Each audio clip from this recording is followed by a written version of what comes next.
नमस्कार, grand news network में आप सभी का स्वागत है और बुलेटिन की खास खबरों के साथ मैं हूं आपके साथ सीमा। चलिए अब एक नजर डाल लेते हैं आज के बुलेटिन की खास खबरों की ओर। खबरों का सिलसिला शुरू करें उससे पहले एक नजर आज की सुर्खियों पर। वार्ड की मूलभूत समस्याओं को लेकर पार्षद के नेतृत्व में वार्ड वासियों ने घेरा निगम कार्यालय। आयुक्त और महापौर से समस्याओं के निदान की लगाई गुहार। राज्य सरकार के सुशासन की तस्वीर दिख रही जिला मुख्यालय के जनदर्शन में। आखिर समस्याएं क्यों नहीं हो रही कम? जनदर्शन में पहुंची पीड़ितों की भीड़। शहर के रईसों की टोली जुआ के फड़ में रंगे हाथों पकड़ाई। 41,000 की रकम, मोबाइल और कॉइन बरामद। सिम्स में इलाज के लिए एक तरफ मरीजों की भीड़ तो दूसरी तरफ MBBS में प्रवेश लेने वाले भावी डॉक्टरों की हो रही काउंसलिंग।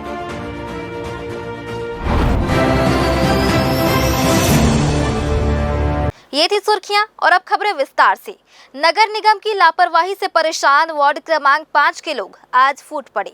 पार्षद गायत्री लक्ष्मीनाथ साहू के नेतृत्व में वार्ड वासियों ने विकास भवन पहुंचकर महापौर के चैम्बर के बाहर जोरदार प्रदर्शन किया। यही नहीं, नाराज लोगों ने प्रतीकात्मक रूप से मटका फोड़कर निगम प्रशासन के खिलाफ अपना गुस्सा जताया। डॉक्टर खूबचंद बघेल नगर, तिफरा, भगत सिंह आजाद नगर और यादव नगर में पिछले कई महीनों से पानी और बिजली की भारी समस्या बनी हुई है। वार्ड वासियों का कहना है कि निगम चुनाव के 6 महीने बीत चुके हैं, लेकिन पेयजल और प्रकाश व्यवस्था में सुधार नहीं हुआ। इसी समस्या को लेकर मंगलवार को लोगों ने नगर निगम मुख्यालय का घेराव किया और महापौर पूजा विधानी के खिलाफ जमकर नारेबाजी की। लगातार 6 महीने हो गया हमारे चुनाव को बीते हुए। अभी 6 महीने से पूरा पानी की समस्या बनी हुई है। जनता पानी के लिए एक गिलास के लिए तरस रही है। आते हैं वो हमारे पास अपना दूसरा लेके आते हैं। निगम में टैंकर की व्यवस्था भी नहीं है। मुश्किल से एक टैंकर मिलता है, वो रात में कभी 11 बजे मिल रहा है तो कभी 3 बजे मिल रहा है। उन लोग अपने पानी की समस्या के नाम से वो अपना दिन में सो पा रहे हैं, न रात में सो पा रहे हैं। इसलिए हम पानी के मुद्दा को लेकर यहाँ पर घेराव कर रहे हैं। यही हम सवाल करना है आज कमिश्नर साहब से कि क्या माता बहनों का अधिकार नहीं कि निगम में जाकर अधिकारियों से बात कर सके, कि अपनी सुविधाओं के लिए मांग कर सके? क्या आपके अधिकारी इतने तानाशाह हो गए कि इनको भगा दिया जाएगा? 10-10 साल, 12-12 साल से ऐसे कर्मचारियों को वहां पर बैठा के रखा गया है जो सत्ता के इशारे पर काम करता है और मनमानी करता है, लोगों को कुछ नहीं समझता और पार्षद के प्रति लोगों को भड़काने का काम करता है, बदनाम करने का काम करता है। तो मैं कमिश्नर महोदय से ये भी पूछना चाहता हूँ, ऐसी मेहरबानी उन अधिकारियों पर क्यों? आते ही इनसे मैंने उनसे बात की, क्या समस्या है बताइए, ज्ञापन दे दीजिए। तो उन्होंने ज्ञापन देने से मना कर दिया और दादागिरी करने लगे। साथ ही जो विकास भवन का गेट है उसको जाम कर दिया। लोगों की आवागमन और लोग आने जाने में दिक्कत हुई। कोई भी अपना काम लेके आया है उसको भी रोकने लगे। साथ ही साथ यहाँ महापौर मैडम के कार्यालय के सामने उन्होंने मटका फोड़ की कार्रवाई की जो अवैधानिक था। तो उनके द्वारा किसी भी प्रकार का वैधानिक न्याय संगत और तर्कपूर्ण लोकतांत्रिक तरीके से किसी प्रकार का बात नहीं रखा गया और न ही हमारी बातों को उनके द्वारा सुना गया। तो हम जो भी न्याय संगत और विधिवत होगी उन पर कार्रवाई किया जाएगा। प्रदर्शनकारियों का आरोप है कि कई बार लिखित और मौखिक निवेदन के बावजूद निगम प्रशासन ने कोई कार्रवाई नहीं की। लोग टैक्स तो भर रहे हैं लेकिन सुविधाओं से वंचित हैं। प्रदर्शनकारियों ने चेतावनी दी कि अगर जल्द ही समस्या का समाधान नहीं किया गया तो सुविधा नहीं तो टैक्स नहीं आंदोलन को और तेज किया जाएगा। वहीं निगम प्रशासन ने भरोसा दिलाया कि जल्द ही समस्याओं के निराकरण के लिए कदम उठाए जाएंगे। ग्रैंड न्यूज के लिए कैमरामैन राहुल ठाकुर के साथ पिंटू दुबे की रिपोर्ट। छत्तीसगढ़ में मितानिनों की आवाज एक बार फिर तेज हो गई है। प्रदेश की लगभग 72,000 मितानिनें अनिश्चितकालीन हड़ताल पर चली गई हैं। चुनाव के समय जो वादे किए गए थे उन्हें अब तक पूरा नहीं किया गया है। इसी वजह से प्रदेश में मितानिनें बड़े आंदोलन की तैयारी कर रही हैं। प्रदेश स्वास्थ्य मितानिन संघ ने साफ कहा कि जब तक सरकार अपने वादों को पूरा नहीं करती तब तक आंदोलन जारी रहेगा। उनका आरोप है कि मोदी की गारंटी छत्तीसगढ़ 2023 के नाम पर भाजपा ने चुनाव के दौरान कई घोषणाएं की थी। इनमें मितानिनों और अन्य स्वास्थ्य कर्मियों के हित से जुड़े अहम वादे भी शामिल थे, लेकिन अब तक उन पर अमल नहीं हुआ है। सबसे बड़ी मांग मितानिनों के मानदेय से जुड़ी है। संगठन का कहना है कि चुनावी घोषणा पत्र में मितानिनों का मानदेय 50% बढ़ाने की बात कही गई थी। मितानिनें लंबे समय से इस वादे के पूरा होने का इंतजार कर रही थी, लेकिन सरकार की ओर से कोई ठोस कदम नहीं उठाया गया। मजबूर होकर उन्होंने 7 अगस्त 2025 से पूरे प्रदेश में हड़ताल का ऐलान कर दिया है। मितानिन संघ का यह भी कहना है कि सरकार मितानिन कार्यक्रम का संचालन एनजीओ को सौंपने की योजना बना रही है। संगठन का मानना है कि इससे मितानिनों का भविष्य असुरक्षित हो जाएगा और उनके कामकाज पर नकारात्मक असर पड़ेगा, इसलिए उन्होंने इस फैसले का भी कड़ा विरोध किया है। हमारे मितानिन बहनें जो चुनावी घोषणा पत्र 2023 में भारतीय जनता पार्टी के द्वारा दिया गया था, उसमें अपने आप को ठगा और धोखा महसूस कर रहे हैं, क्योंकि अभी हमको मितानिन कार्यक्रम वाले को विगत 1 साल से सरकार के द्वारा घुमाया जा रहा था कि आप लोगों का सम्मिलन हो गया है एनएचएम में बोल के, लेकिन अभी जुलाई माह में फिर मितानिनों को ठेका में दे दिया है दिल्ली का एनजीओ को सर्च करके।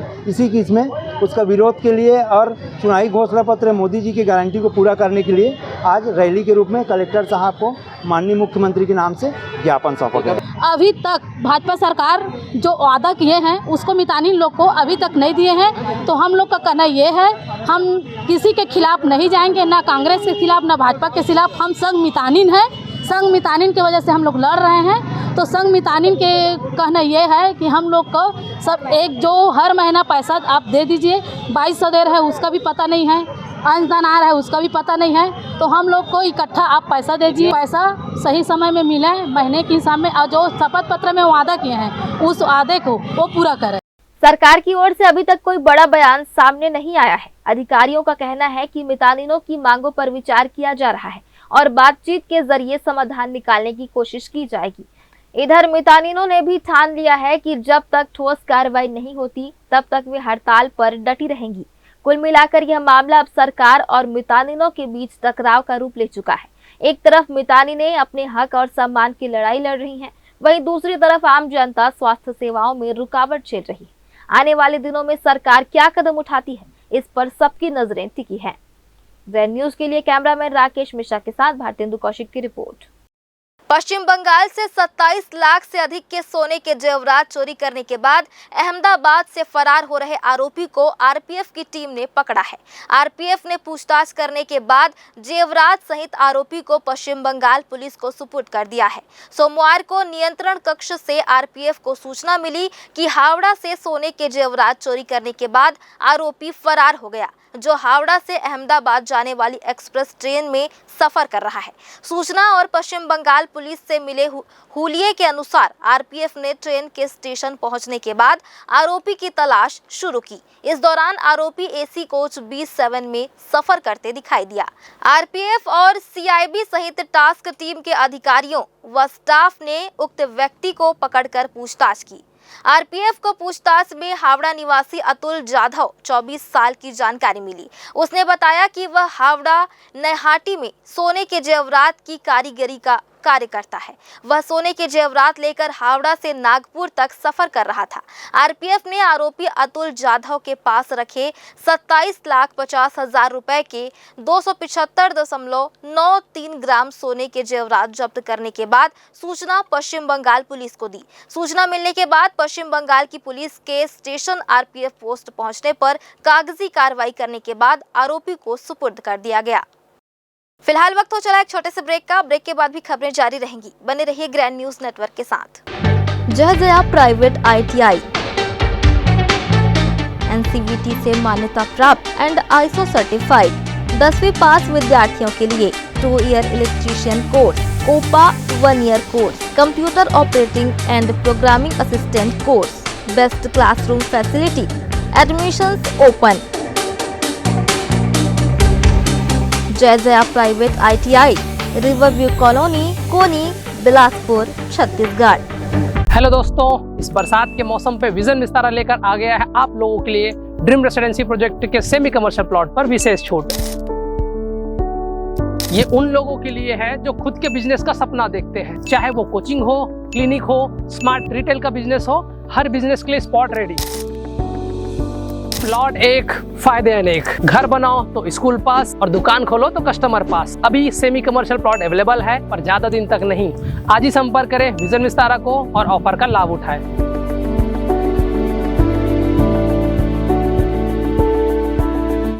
ब्रेक के बाद आप सभी का स्वागत है। जिला प्रशासन सुशासन तिहार में बड़े बड़े दावे करता रहा। अधिकारी मंच से घोषणा करते रहे कि हर समस्या का समाधान तेजी से हो रहा है, हर गरीब को उसका हक मिल रहा है। लेकिन जब हकीकत सामने आती है तो तस्वीर एकदम अलग नजर आती है। इसका ताज़ा उदाहरण मंगलवार को कलेक्ट्रेट में हुआ जनदर्शन है, जहां सैकड़ों लोगों ने घंटों लाइन में खड़े होकर अपनी फरियाद अधिकारियों को बताई। यह भीड़ ही प्रशासन के सुशासन की सच्चाई बयां कर रही थी। अगर सब कुछ ठीक चल रहा होता तो इतनी बड़ी संख्या में लोग अपनी समस्याएं लेकर क्यों पहुंचते? यह सवाल सीधे सीधे जिला प्रशासन की कार्यप्रणाली पर सवाल उठाता है। जनदर्शन में सबसे ज्यादा शिकायतें आवास योजनाओं से जुड़ी हुई है। ग्रामीणों ने साफ कहा कि पात्र होने के बावजूद उन्हें अब तक आवास का लाभ नहीं मिला।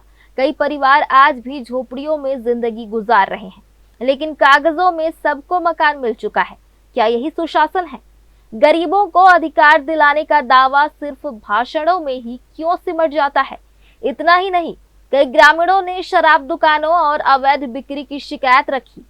गांव-गांव में नशे का जाल फैला हुआ है, लेकिन प्रशासन आंख मूंद कर बैठा है। बिजली समस्याओं की मार झेल रहे ग्रामीणों ने भी समस्याओं के निराकरण करने की गुहार लगाई। दिव्यांग युवक ने बताया कि वे अपने साइकिल की मोटर के लिए लगातार 4 माह से सरकारी दफ्तरों का चक्कर काट रहा है। जमीन विवाद और बुनियादी सुविधाओं की समस्याएं अलग आई, यानी हर विभाग की नाकामी का आईना जनदर्शन में साफ दिखाई दिया। आवास, रोजगार, स्वास्थ्य, कानून व्यवस्था, हर क्षेत्र में जनता परेशान है और प्रशासन हाथ पर हाथ धरे बैठा है। सुशासन का ढोल पीटने वाले अफसर अब बताएं इस भीड़ को क्या नाम देंगे। मैं लगा हम मोटरसाइकिल के लिए, बैटरी के लिए। अब मैं 2 बार तो पहले लगा, 2 महीना पहले लगा दिया एप्लीकेशन। इसके बाद तो नहीं कुछ कार्रवाई हुआ, फिर अभी तीसरा बार डाल रहा हूँ। तो समाज कल्याण विभाग को भेजेंगे, घर के भी बोले हैं। तो समाज कल्याण विभाग में और बोले नहीं थे इसके पहले? इससे पहले मेरे को कोई जवाब नहीं दिया था वहाँ से। कितना दिन हो गया बिगड़े आपका मशीन जो है? बैटरी ख़त्म हो या मेरे को कह दे 4 महीना हो गया। अच्छा, तो फिर क्या है? 4 महीने मेरे को बहुत तकलीफ हो रहा है अभी तक। छोटे छोटे बाल बच्चा पढ़ा लिखा रहा हो, मेरे को कोई बताया कि मेरे कोई साधन भी नहीं है। नगर निगम से फोन आई तब हम पहुँचे। मैं घर के लिए आए, एक बार वो आ चुके। तो यहाँ से ना मोर कलेक्टर वहाँ से नगर निगम से फोन आई तो घर पास हो गए। नगर निगम गए, पूरा डॉक्यूमेंट ला तो डॉक्यूमेंट हम और जमा हो गए। अब ओकर बाद मैं भटका था घर पर। तो घर नहीं मिले अभी? नहीं मिले बेटा। कौन गाँव कहाँ रही था? मैं मजबा पारा, राजू गांधी। हाँ, अधिकारी में डॉक्यूमेंट ला कैसे दे, पूरा सब दे सब लाए हैं, अब जमा हो गए नगर निगम। ये समस्या लेके आए हैं भैया कि हमन लोखंडी से आए हैं, हम लोग बहुत समस्या है। हमन पूरा पंचायत तरफ से आए हैं, हमन सरपंच, उप सरपंच और पंचायत से सभी आए हैं कि हमारे गांव में लोखंडी में बिजली बहुत कटित आते और हम अच्छा से बिजली नहीं मिला थे और पानी भी के समस्या है। हम लोग और रोड के भी समस्या है। काबर अभी कीचड़ के दिन है, बरसात के दिन है, हम लोग चले में बहुत मुश्किल जाते, बहुत कीचड़ है। बच्चा मन इसी में स्कूल जाते हैं, पूरा एकदम बस्ता ड्रेस मन भी कच्चा फिंग जाते। ये ला लेके हम मांग करे लाए हैं कि हमार मांग ला पूरा कराए। हमारे लोखंडी गाँव में ये चीज़ है नहीं हवा भी अच्छा से, बहुत दिन है समस्या से।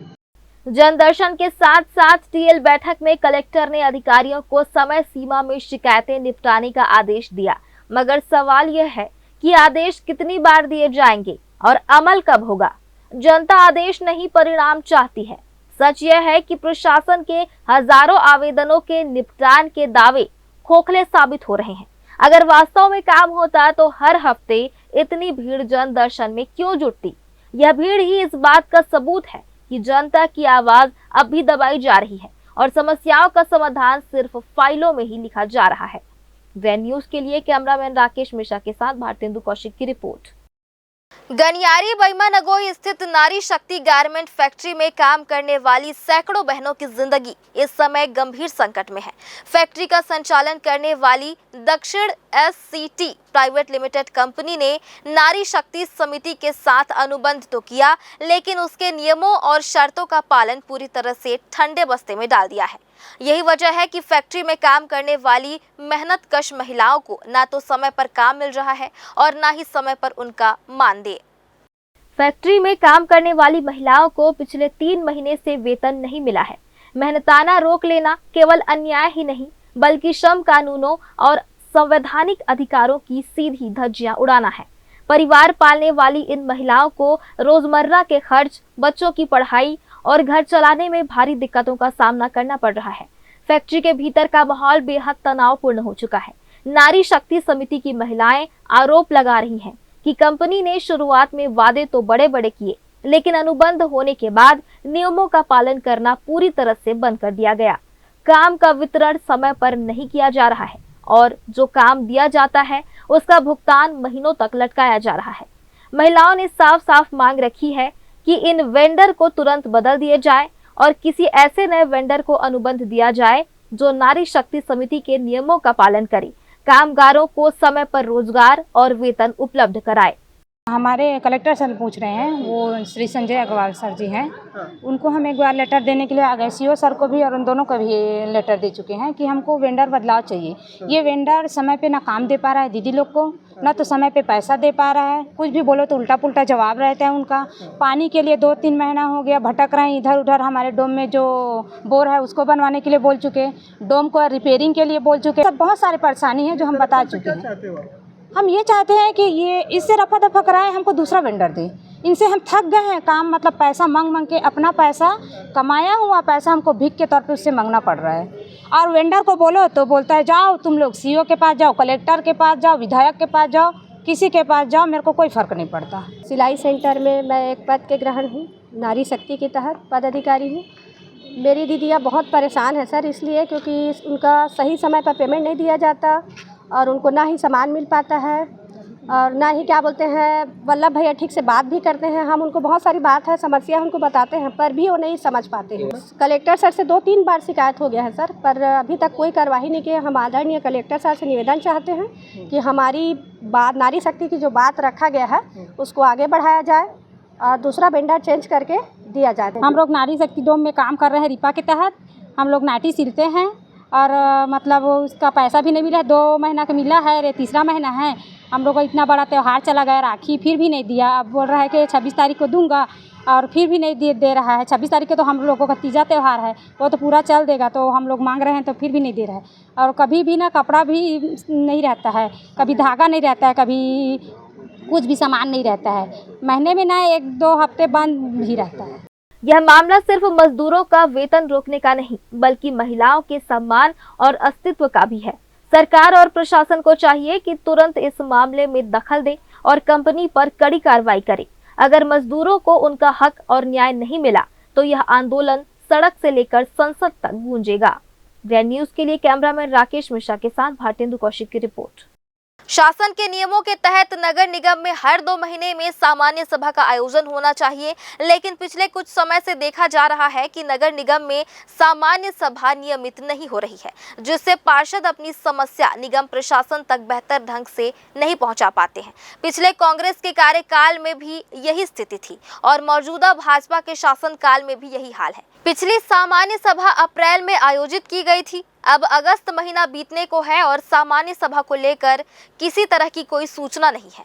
सभापति के द्वारा कई बार आयुक्त को पत्र प्रेषित किया जा चुका है, लेकिन उसके बाद भी सामान्य सभा का आयोजन केवल इसलिए नहीं किया जा रहा है क्योंकि नगर निगम के पास प्रस्ताव नहीं है। हालांकि महापौर और सभापति के द्वारा जनहित के मुद्दों को लेकर सामान्य सभा करने को लेकर नगर निगम आयुक्त को दिशा निर्देश दिए गए हैं, लेकिन मंगलवार तक निगम आयुक्त के द्वारा सामान्य सभा को लेकर किसी भी तरह का कोई पत्र जारी नहीं किया गया है।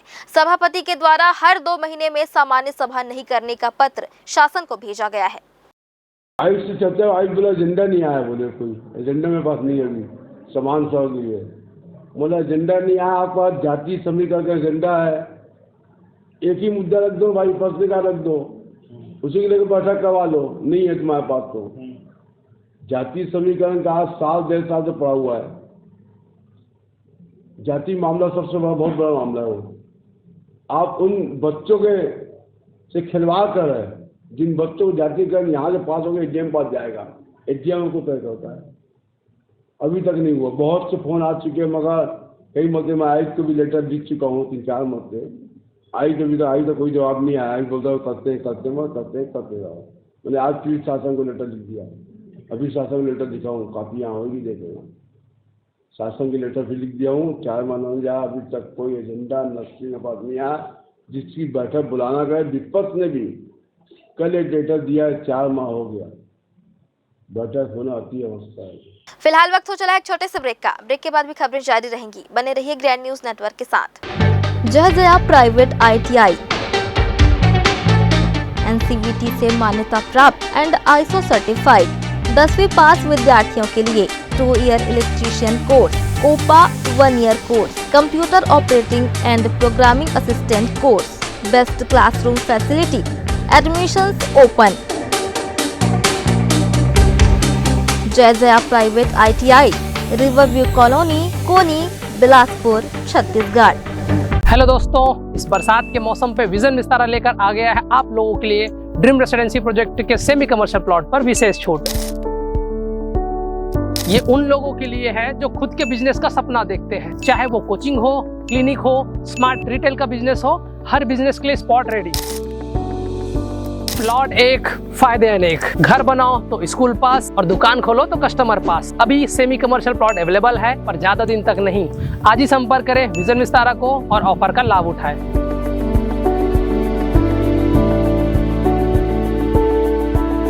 ब्रेक के बाद आप सभी का स्वागत है। बिलासपुर में सरकंडा थाना पुलिस ने जुआरियों पर बड़ी कार्रवाई की है। अग्रवाल बाड़ा में दबिश देकर 9 जुआरियों को गिरफ्तार किया गया है, जिनमें शहर के मेयर का देवर भी शामिल है। पुलिस ने मौके से 41,000 रुपए नकद, 11 मोबाइल फोन और बड़ी मात्रा में कॉइन जब्त किए हैं। बताया जा रहा है कि आरोपी लंबे समय से इस इलाके में जुआ खेल रहे थे। गुप्त सूचना पर हुई इस कार्रवाई के बाद पूरे इलाके में हड़कंप मच गया। सरकंडा थाना पुलिस ने सभी आरोपियों पर जुआ एक्ट के तहत केस दर्ज किया है।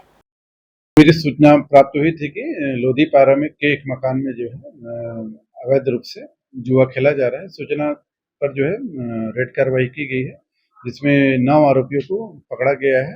आरोपियों के कब्जे से 41,505 रुपये जब्त किया गया है एवं आरोपियों के विरुद्ध जो है जुआ एक्ट के तहत वैधानिक कार्रवाई सुनिश्चित की जा रही है। आरोपियों द्वारा जो है वहां संगठित रूप से जो है बैठकर जुआ खेल रहे थे, जिनके द्वारा जो है एक क्वाइन जो है स्टाइगर रूप में जो है उसका उपयोग किया जा रहा था और उसी को संभवतः पैसे के रूप में उपयोग करके जुआ खेला जा रहा था। बिलासपुर में NTPC सीपत के कार्यकारी निर्देशक को धमकाने वाले आरोपी को पुलिस ने गिरफ्तार कर लिया है। आरोपी की पहचान खैरागढ़ निवासी आकाश सिंह राजपूत के रूप में हुई है।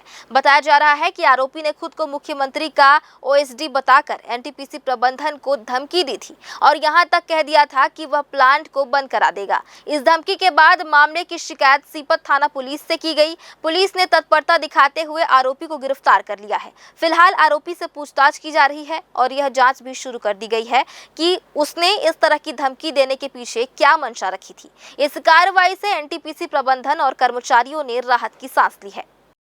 कोटा लोरमी मार्ग के ग्राम लीटिया के पास सोमवार को एक अनियंत्रित बस ने सड़क किनारे खड़े 2 युवकों को जोरदार टक्कर मार दी।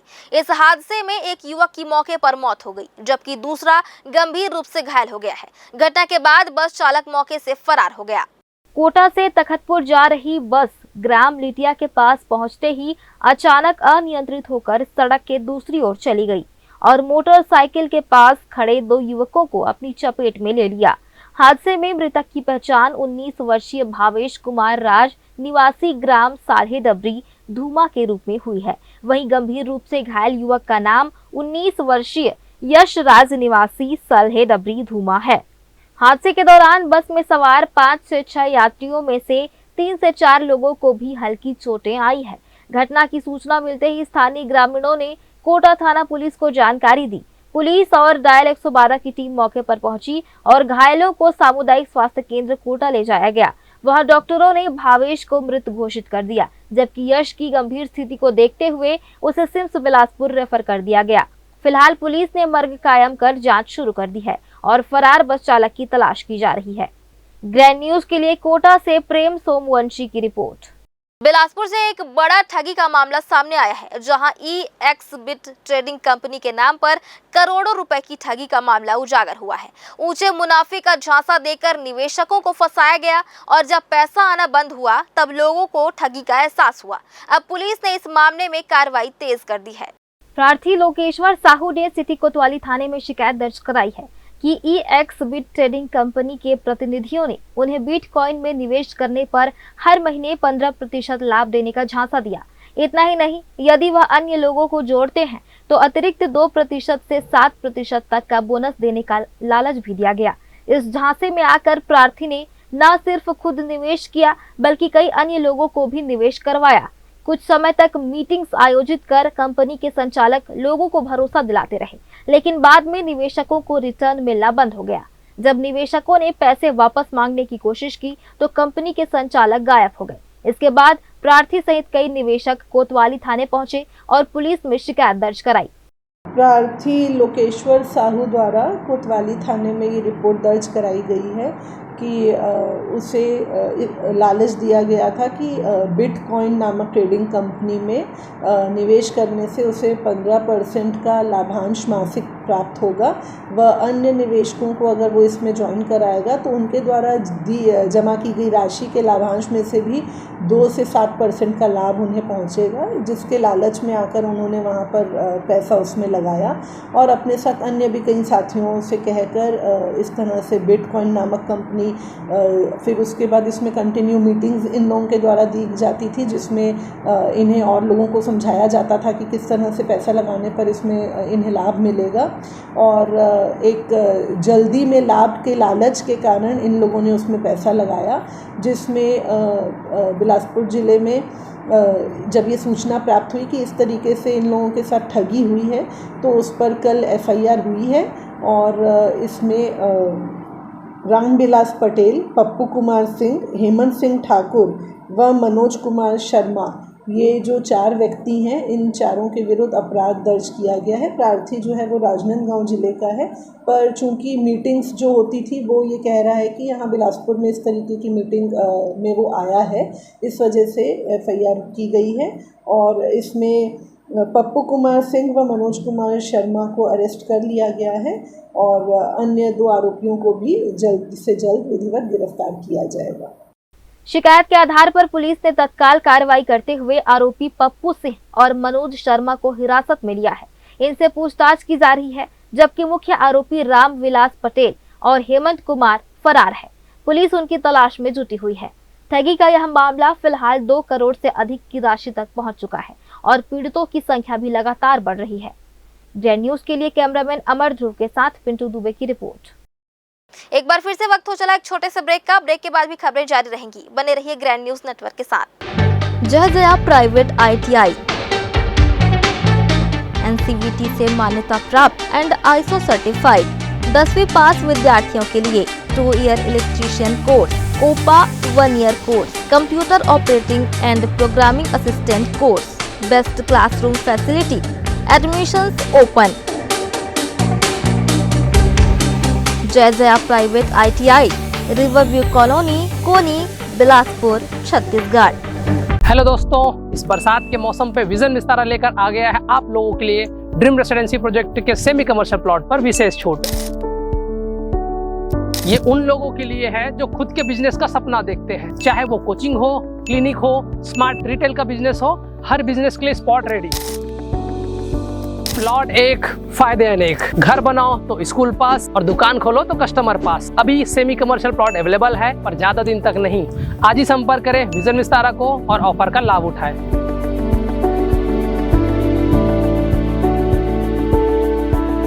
ब्रेक के बाद आप सभी का स्वागत है। बिलासपुर के सिम्स मेडिकल कॉलेज में MBBS की पढ़ाई का सपना देखने वाले विद्यार्थियों के लिए बड़ा दिन आ गया। सोमवार से यहां MBBS की 150 सीटों के लिए काउंसलिंग की प्रक्रिया जारी है।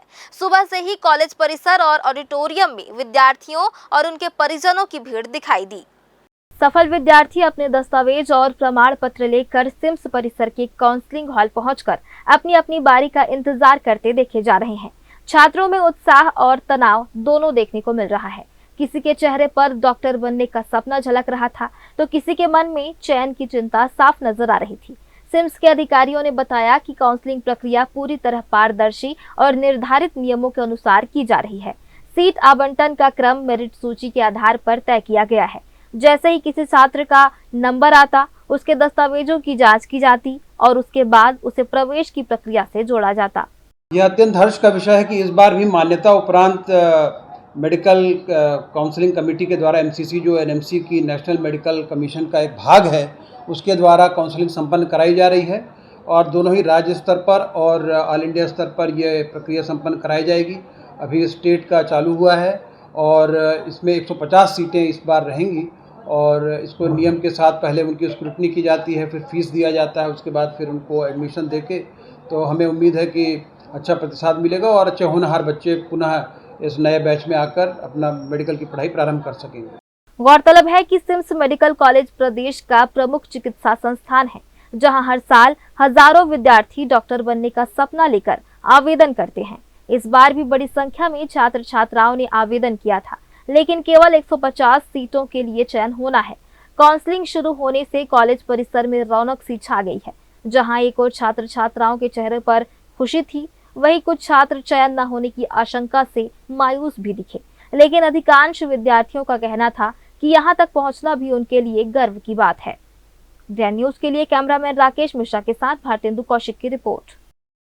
नेशनल हेल्थ मिशन के स्टाफ की हड़ताल का सीधा असर सरकारी अस्पतालों और ग्रामीण स्वास्थ्य सेवाओं पर देखने को मिल रहा है।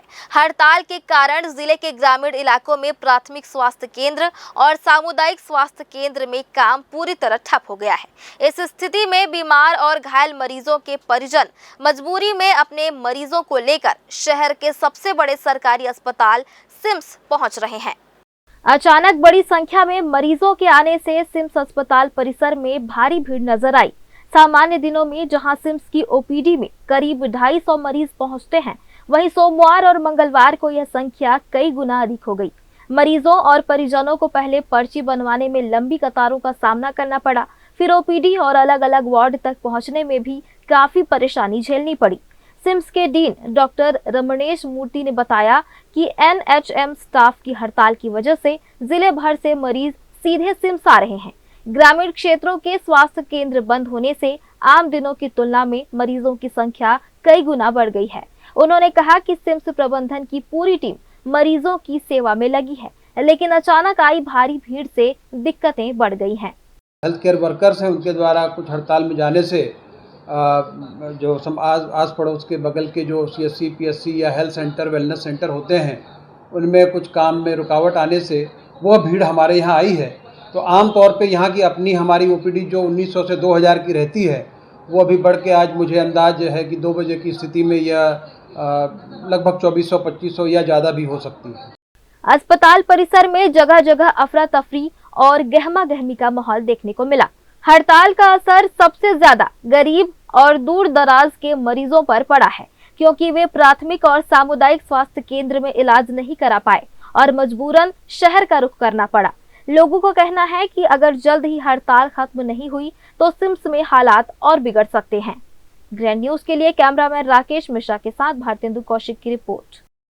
पंडित सुंदरलाल शर्मा मुक्त विश्वविद्यालय बिलासपुर ने शैक्षणिक सत्र 2025-26 के लिए प्रवेश प्रक्रिया शुरू कर दी है। विश्वविद्यालय प्रशासन ने आवेदन की अंतिम तिथि 31 अगस्त तय की है। इस तिथि तक इच्छुक विद्यार्थी अपना पंजीकरण करा सकते हैं। यह अवसर खास तौर पर उन विद्यार्थियों और कामकाजी लोगों के लिए है जो नियमित कॉलेज जाकर पढ़ाई करने में असमर्थ रहते हैं। मुक्त विश्वविद्यालय के माध्यम से वे घर बैठे या अपने कार्यस्थल पर रहते हुए पढ़ाई कर सकते हैं और अपनी पढ़ाई आगे बढ़ा सकते हैं।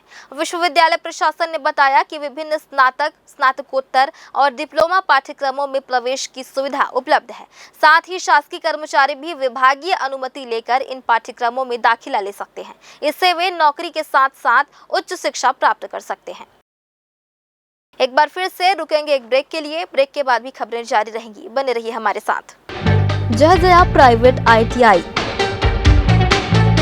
NCVT से मान्यता प्राप्त एंड ISO सर्टिफाइड 10वीं पास विद्यार्थियों के लिए 2 year electrician course OPA 1 year course, Computer Operating and Programming Assistant course, Best Classroom Facility, Admissions open. जय Jaya private ITI, Riverview colony, Koni, Bilaspur, Chhattisgarh. Hello दोस्तों, इस बरसात के मौसम पे विजन विस्तारा लेकर आ गया है आप लोगों के लिए ड्रीम रेसिडेंसी प्रोजेक्ट के सेमी कमर्शियल प्लॉट पर विशेष छूट। ये उन लोगों के लिए है जो खुद के बिजनेस का सपना देखते हैं, चाहे वो कोचिंग हो, क्लिनिक हो, स्मार्ट रिटेल का बिजनेस हो, हर बिजनेस के लिए स्पॉट रेडी। प्लॉट एक, फायदे अनेक। घर बनाओ तो स्कूल पास और दुकान खोलो तो कस्टमर पास। अभी सेमी कमर्शियल प्लॉट अवेलेबल है, पर ज्यादा दिन तक नहीं। आज ही संपर्क करें विजन विस्तारा को और ऑफर का लाभ उठाएं।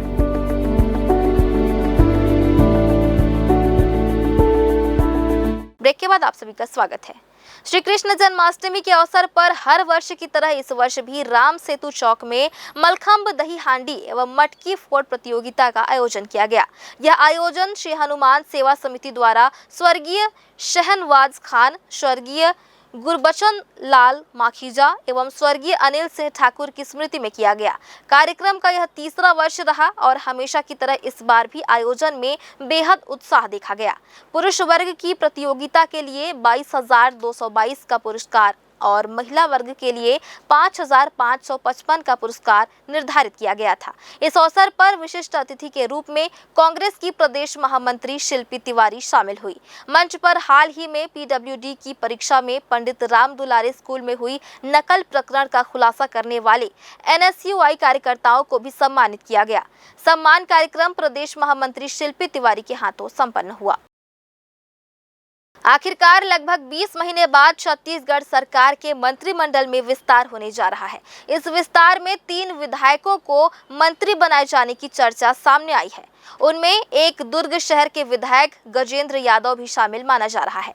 अपुष्ट सूत्रों के मुताबिक वे 20 अगस्त की सुबह 10:30 बजे शपथ ग्रहण करेंगे। इस खुशी के मौके पर अहिवारा स्थित उनके पैतृक घर में जश्न का माहौल है। सुबह से ही लगातार कार्यकर्ता, समर्थक और रिश्तेदार उनके घर पहुंचकर उनके पिता बिसरा राम यादव को मिठाई खिलाकर बधाई दे रहे हैं। हर कोई इस उपलब्धि पर प्रसन्नता व्यक्त कर रहा है। आपको बता दें कि गजेंद्र यादव OBC वर्ग से आते हैं और यादव समाज का प्रतिनिधित्व करते हैं। प्रदेश में यादव समाज की बड़ी आबादी है और उनका राजनीति में असर भी अहम माना जाता है। मंत्री पद मिलने से न केवल यादव समाज बल्कि पूरे OBC वर्ग में उत्साह का माहौल है। गजेंद्र यादव का नाम मंत्रिमंडल की चर्चाओं में शुरू से ही प्रमुखता से लिया जा रहा था। उनकी सक्रियता, लोकप्रियता और संगठन से जुड़ाव ने उन्हें यह जिम्मेदारी दिलाई। परिवार और समाज दोनों को उनसे बड़ी उम्मीदें हैं। श्री यादव RSS से जुड़े हुए हैं। उनके पिता भी RSS के वरिष्ठ पदाधिकारी रहे हैं।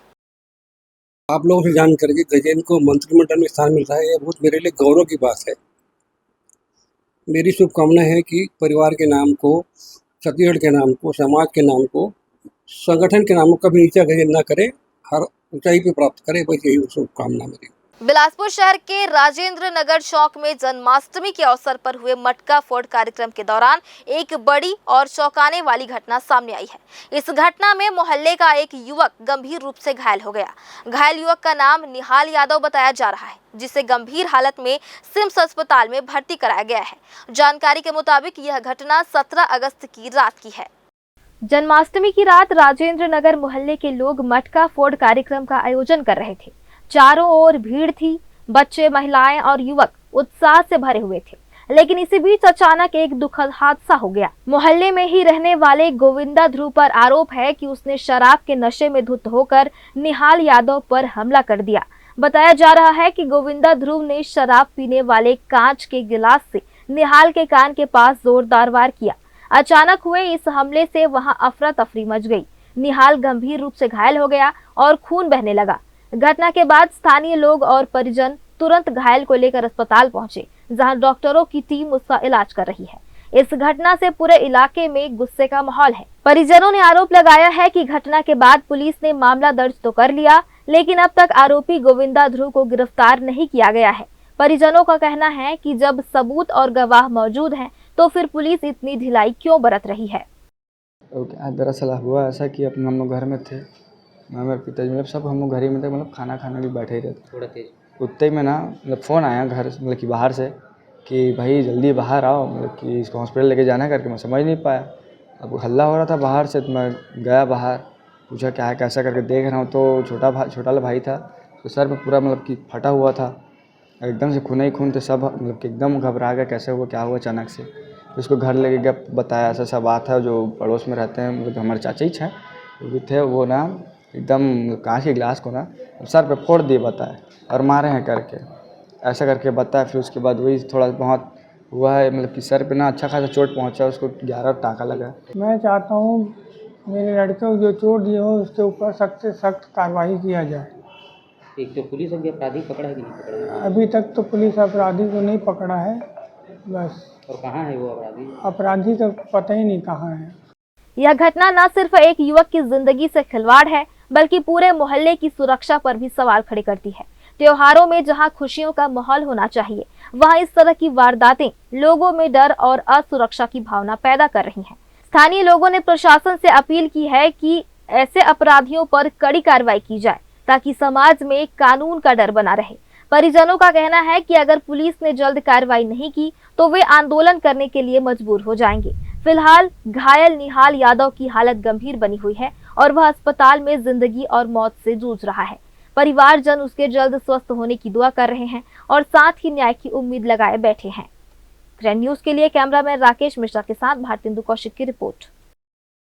फिलहाल आज के इस बुलेटिन में बस इतना ही। अगले बुलेटिन में फिर होगी आपसे मुलाकात। तब तक के लिए मुझे और मेरी पूरी टीम को दीजिए इजाजत। नमस्कार।